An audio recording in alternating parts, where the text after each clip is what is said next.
നിന്റെ ആഘോഷം കഴിഞ്ഞ? അയ്യോ, നിങ്ങൾ ആഘോഷ ടീമിനല്ല കേട്ടോ, അങ്ങനെ വിചാരിക്കല്ലേ. നിങ്ങൾ പൊളിയാണ്, അടിപൊളിയാണ്, എനിക്ക് ഭയങ്കര ഇഷ്ടമാണ്. നിങ്ങളുടെ ആഘോഷം എന്ന് പറഞ്ഞാൽ എന്റർടൈൻമെന്റ് അല്ലേ. ഇത് അങ്ങനത്തെ ആഘോഷമല്ല, ഇത് എന്നെ കളിയാക്കാൻ വേണ്ടി മാത്രമുള്ള ആഘോഷമാണ്. നേരം വെളുക്കുമ്പോൾ അവന്മാർക്ക് തുടങ്ങും. ഇലക്ഷൻ കഴിഞ്ഞ് അതിന്റെ റിസൾട്ടും വന്ന് ഒരാഴ്ച കഴിഞ്ഞിട്ട് ഇവന്മാരുടെ ആഘോഷം കഴിഞ്ഞിട്ടില്ല. അല്ല, അതിന് വേറൊരു കാര്യം കൂടെ ഉണ്ട്. ഇവന്മാർക്കെതിരെ എന്റെ ചേട്ടൻ ഇവിടെ നിന്ന് മത്സരിച്ചായിരുന്നു. അതുകൊണ്ടുള്ളൊരു പ്രശ്നമുണ്ടല്ലോ. അതിന് ഒരോട്ടിന് ചേച്ചി തോറ്റത്? ഒരോട്ടം അങ്ങനെ കിട്ടിയുള്ളൂ. അപ്പൊ ചേച്ചി വോട്ടിട്ടില്ലേ? അയ്യോ, ഞാൻ വോട്ടിട്ടില്ല. അത് നമ്മുടെ സ്വന്തം മക്ബൂലിന്റെ മൂത്താപ്പ ഇട്ടില്ലല്ലോ.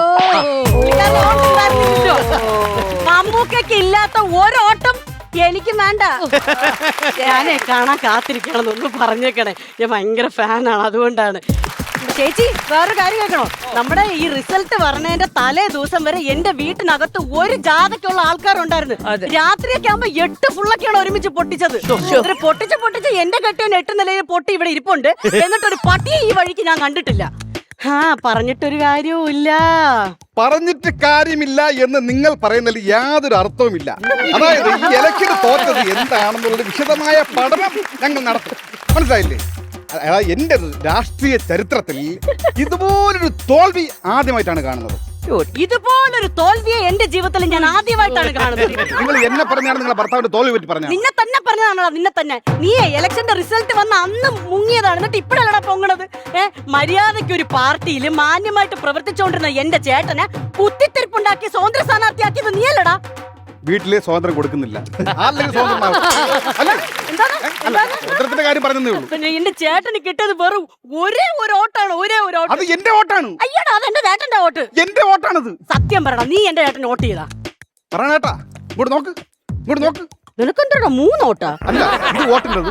ഇത് 3 എന്റെ ഭാര്യ വാതിലടെ വെച്ച് ഞെരിക്കുന്നു. വേണോടാ, നിനക്ക് വേണം. നീ എന്റെ ചേട്ടന് വോട്ട് ചെയ്തില്ല. അത് എന്റെ കുഴപ്പമല്ല, പിന്നെ ചേട്ടന്റെ ചിഹ്നത്തിന്റെ കുഴപ്പമാണ്. എന്റെ ചേട്ടന്റെ ചിഹ്നത്തിന് എന്താണ് കുഴപ്പം? മൺവെട്ടിക്ക് എന്തോന്ന് കുഴപ്പം?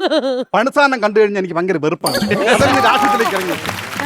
രാഷ്ട്രീയത്തിലേക്ക് ഇറങ്ങിയെന്ന് എന്തൊക്കെ പറഞ്ഞാലും എന്റെ ചേട്ടൻ പാവോലടാ. ഇപ്പൊ എന്റെ ചേട്ടന്റെ അവസ്ഥ നിനക്ക് അറിയാമോ? എന്താണ് അവസ്ഥ? പഞ്ചായത്തില് റിസൾട്ട് വരുന്നതിന് മുമ്പ് വരെ ചിരിച്ചോണ്ട് നിന്ന മനുഷ്യൻ ഇപ്പൊ ചിരി ബ്ലോക്ക് ആയിട്ട് നിക്കുവാണ്. അതെങ്ങനെ ശരിയാവും? പഞ്ചായത്തിൽ മത്സരിച്ച് പിന്നെ ബ്ലോക്കിൽ ചിരിച്ചോണ്ടിരിക്കുന്നത്. ചിരിച്ചോണ്ട് നിക്കണമെന്നല്ല പറഞ്ഞത്. നീയൊക്കെ എന്തോ പറഞ്ഞത്? ആളുകളെ കാണുമ്പോ ചിരിക്കാൻ കയ്യാട്ട അങ്ങനെ ചിരിച്ചും കയ്യാട്ടി ഇപ്പൊ കയ്യാട്ടി ചിരിച്ച് ബ്ലോക്ക് ആയിട്ട് ഇപ്പൊ വീട്ടിനകത്ത് ഇരിപ്പുണ്ടെന്നാണ് പറഞ്ഞത്. എന്ന് വെച്ചാ എന്റെ ചേട്ടന് ചിരിയും കയ്യാട്ടൊക്കെ നിർത്താൻ പറ്റണില്ല.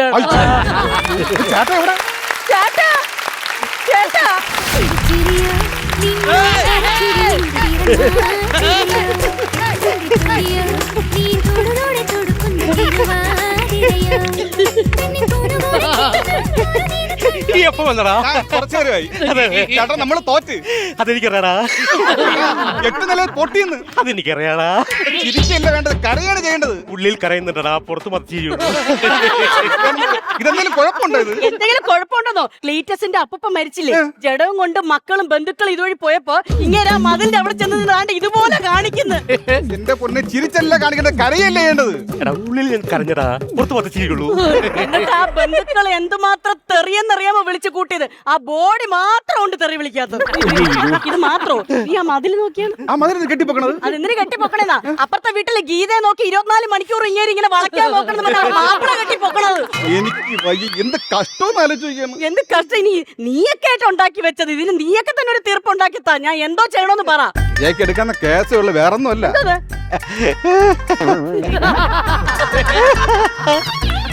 ഇതൊക്കെ ഞാൻ കൊറേ നോക്കിയതാണ്. ഒരു കാര്യം ചെയ്യോ? എണ്ണ എടുത്ത് ദേഹം മൊത്തം അങ്ങ് പെരട്ടണം. എന്നിട്ട് അടുപ്പിൽ കൊണ്ട് ചൂടാക്കി എടുക്കാം. അത് വേണ്ടേ? അത് വേണ്ട. സൈലന്റാക്കി വെച്ചിരുന്ന മനസ്സിലായി. അതന്നെ അതുവഴി വരുമ്പോ ആ വളവ് കഴിയുമ്പോ വളവ് കഴിഞ്ഞ് വരുമ്പോ സുഗുണന്റെ വീട് എവിടെയെന്ന് ചോദിച്ചാ മതി. രണ്ട് സുഗുണൻ തോറ്റ സുഗുണന്റെ വീട് മുഖത്തെ കുത്തലടി. അത് തന്നെ ആ വീട്. അവിടെ ഒരു നീല ഗേറ്റ് ഉണ്ട്. അത് തന്നെ അതുവഴി വന്നാ മതി. ഓ ശരി ശരി ശരി. ഇതാര് ചേച്ചി വിളിച്ചത്? ആര് വിളിച്ചത്? മെനിങ്ങാൻ എന്റെ അപ്പച്ചീരെ മോൻ വന്ന് ഇങ്ങേരുടെ അവസ്ഥ കണ്ടിട്ടേ ഒരു ഫിസിയോതെറാപ്പിസ്റ്റിനെ പറഞ്ഞു വിടാന്ന് പറഞ്ഞിട്ടുണ്ട്. അങ്ങേരിപ്പ വരും. എന്തിനാ ഫിസിയോതെറാപ്പിസ്റ്റിലേക്ക് വിളിക്കാൻ പോയത്? നല്ല ആയുർവേദം ഉണ്ടായിരുന്നില്ല, നമുക്ക് അങ്ങോട്ട് കൊണ്ട് പോകാറുന്നില്ല. എന്താ ഓണാഘോഷം നടക്കണം ഈ ഫ്ലോട്ടിനെയും കൊണ്ട് ഞാൻ റോഡിൽ കൂടെ നടന്ന് പോവാൻ. അത് ശരിയാണ് കേട്ടോ. എന്റെ ചെറുക്കനെ കൊണ്ടുവരാൻ നന്നായി. ഈ കീ കൊടുക്കുന്ന പവന് വേണോന്ന് പറഞ്ഞ അയാള് പറഞ്ഞു തോന്നുന്നു.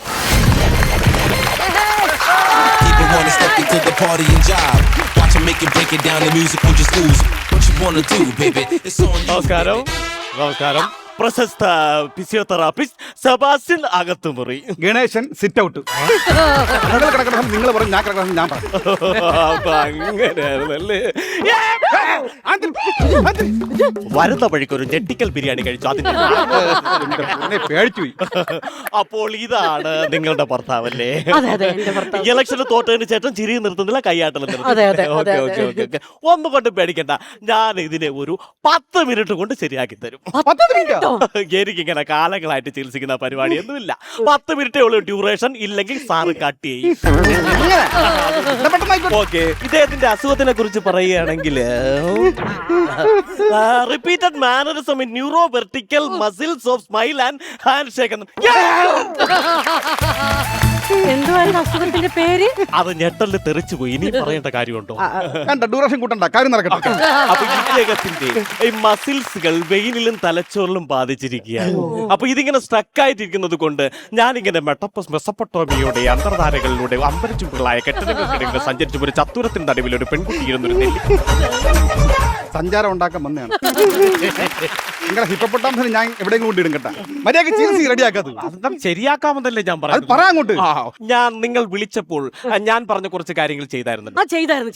ഇലക്ട്രിക്കൽ കറണ്ട് ബില്ല് കാണിച്ചായിരുന്നു. കറണ്ട് ബില്ല് കാണിച്ച് 7550 രൂപ ബില്ല്. എന്നിട്ട് ഒരു മാറ്റവും ഇല്ല. 1250 രൂപ. ഏത് ചിരിച്ചിരിക്കണം മനുഷ്യനും കരയുന്ന കറണ്ട് ബില്ല് കാണും. അത് കണ്ടിട്ട് സീരിയൽ കാണിച്ചായിരുന്നു. സീരിയൽ കാണിച്ച്, പക്ഷെ ഇന്നിട്ട് ഇപ്പൊ സീരിയൽ കണ്ടിട്ട് ഒരു മാറ്റമില്ല. ഇപ്പൊ അത് മാത്രം കണ്ടോണ്ടിരിക്കുക. അന്നൊക്കെ തിരിച്ചോണ്ടിരിക്കണം. അപ്പൊ കരയണം. കോമഡി മാസ്റ്റേഴ്സിൽ ലാൽബാബുവിന്റെ സ്കിറ്റ് കാണിച്ചായിരുന്നു. കാണിച്ചിട്ടില്ല.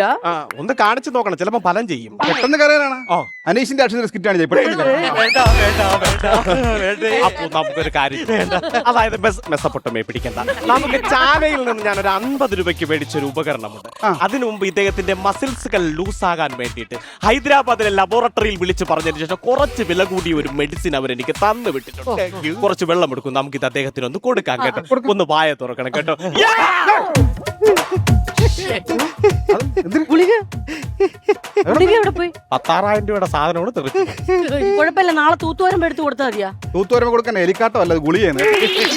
ഒരു കാര്യം ചെയ്യാം, നമുക്ക് ചാലയിലെ ചികിത്സയിലേക്ക് തന്നെ പോകാം. മനുഷ്യനും എന്തെങ്കിലും ഒന്ന് ചെയ്ത് നേരെ ധൈര്യമായിട്ടിരിക്കും. നാളെ കല്യാണത്തിന് പോവുള്ളൂ. പിന്നെ ഏതൊരു മനുഷ്യന്റെ ശരീരത്തിലും വികാരം ഉൾപ്പെടുത്തുന്ന അല്ലെ ഉണ്ടാക്കുന്ന ഒരു ഉപകരണമാണ് ഈ ചിരിച്ചുകൊണ്ടിരിക്കുന്ന മനുഷ്യൻ. ഇപ്പോൾ വികാരത്തിന് അടിമപ്പെട്ട് ഞാൻ കാണിച്ചു തരാൻ നോക്കിക്കോ.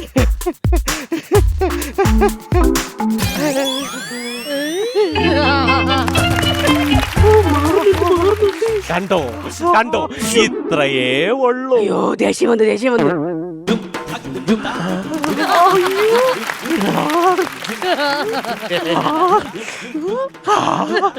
മമ ഇനിയും മമ ഇനിയും മമ ഇനിയും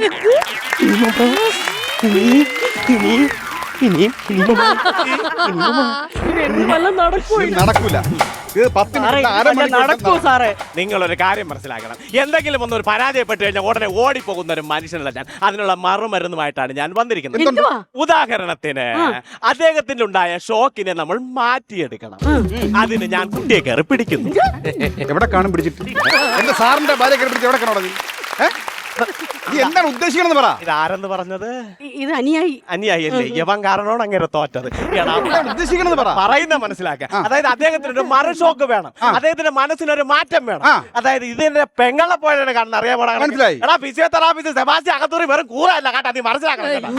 ഒരു കാര്യം പറയുമ്പോ കൊണ്ടാണ് അപ്പൊ ഞാൻ പറഞ്ഞു വരുന്നതെന്ന് പറഞ്ഞാൽ പെങ്ങൾ ഒരു കാര്യം മനസ്സിലാക്കണം. നിങ്ങളുടെ ഭർത്താവിന് ഒരു ഷോക്ക് വേണം. ഞാൻ നിങ്ങളെ കയറി പിടിക്കുന്നു, ഇവനെ അടിച്ച് അവശനാക്കുന്നു. ഏതെങ്കിലും ഒരു ഭർത്താവ് ഭാര്യയെ കയറി പിടിക്കുന്നത് കണ്ടാ നോക്കി നിൽക്കുവോ? തിരിച്ചോണ്ട് നിൽക്കുവോ? കൈവക്കും അറഞ്ഞാൻ പുറഞ്ഞ എന്നോട് പാട്ടി അടിക്കണ മനസ്സിലായി. അപ്പൊ അങ്ങനെ ഒരു അടി കിട്ടിക്കഴിഞ്ഞാൽ എന്താ സംഭവം? നമ്മൾ ചികിത്സ വിജയിച്ചിരിക്കുന്നു. അപ്പൊ നമുക്ക് തുടങ്ങാം. നീ നിലവിളിച്ചോ, അവശനായി കിടന്ന് നിലവിളിച്ചോ, കുട്ടി അലറി വിളിച്ചോ.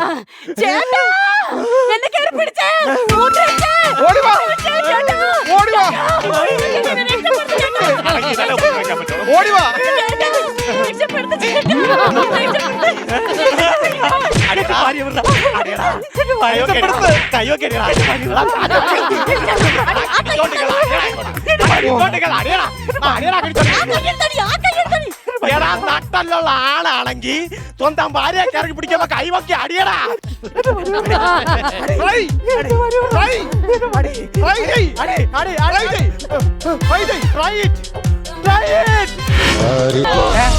എന്റെ ഭാര്യയെ നീ ഐഡിയ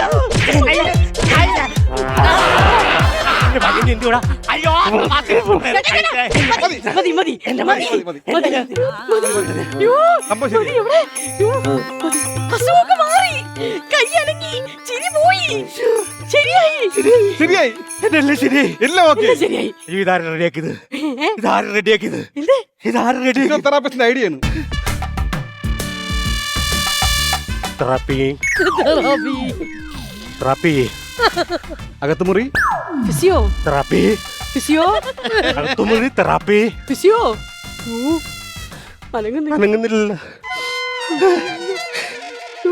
തെറാപ്പി അനങ്ങുന്നില്ല. ഈ സിറ്റുവേഷൻ ഞാൻ എന്ത് സൂക്ഷിച്ചു കൊടുക്കും? കരയണോ ചിരിക്കണോ? ഫിസിയോതെറാപ്പി എണീറ്റ നമുക്ക് ചിരിക്കാം, ഇല്ലെങ്കിൽ നമുക്ക് ഇവിടെ ഇരുന്ന് കരയാം. എന്താ